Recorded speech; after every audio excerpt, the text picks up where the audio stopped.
இந்த கரையானை வந்து நம்ம விரோதியாவே பார்த்துட்டு இருக்கோம். நிறைய பேர் தென்னை மரத்துல ஏற கரையானை கீழே கீழே தட்டி விட்டுக்கிட்டே இருக்கிறோம். இந்த கரையானோட அம்மா இருக்குல்ல ராணி, அது 10 அடிக்கும் கீழே இருக்குது. விரல் நீட்டதுக்கு அப்படியே மொத்தமா இருக்கும். ஒரு சிலர் வெட்டி சாப்பிட்டெல்லாம் செஞ்சிருக்காங்க, ரொம்ப ருசியா இருக்குன்னு சொல்லியிருக்காங்க.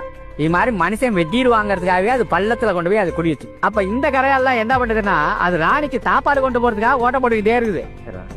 ஒரு தடவை மழை பெஞ்சா பூமி முழுதும் ஈரமாவே நிறைஞ்சு கிடக்குது. கீழே மேலே எப்படி ஓரை டேங்க் வச்சிருக்கோமோ அது மாதிரி நிலத்துக்கு கீழே வாட்டர் டேங்க் கொண்டு பண்ற வேலை தான் இந்த மண்புழுவும் இந்த கரையானும் செய்யுது. அது என்ன கேட்குதுன்னா, சாப்பாடு ஃபேக்டரியில இருந்து யூரியாவும் கேட்கல, டிஏபி கேட்கல, பொட்டாசியம் கேட்கல, வெறும் இந்த மரக்கழிவுகள் தாவர கழிவுகளை தான் கேட்கும். அது திரும்ப திரும்ப போட்டுட்டோம்னாக்க அதுகளை வந்து அப்படியே எருவா மாத்தி நீர்பிடிப்பு தொட்டியா மாத்திருது. பூமிக்கு அடியில வேர் மட்டத்துல அது நீர் தொட்டிகளை ஏற்படுத்துது. ஆகையினால அவர் என்ன செய்யறாரு அப்படின்னா, கிட்டத்தட்ட 40 நாளைக்கு ஒரு தடவை தண்ணி பாய்ச்சறாரு.